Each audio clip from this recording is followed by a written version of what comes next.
this is Art with OCRV. We're over at the body shop today. We've got a commercial delivery truck over here that got in a little twisted up rear end accident. So he got rear ended and then got pushed into another truck. So we've got the whole front end of the truck, replacing all the mechanics and sheet metal, getting ready to hang the sheet metal and get this thing into paint and get it out of here. So let's walk around the back and take a look at it as well. So you can see it's got a service bed on it and a lift gate.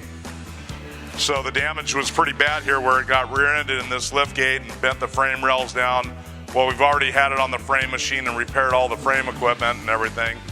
And getting ready to remove this lift gate, and we've got a brand new lift gate over here on the crate to install in this truck.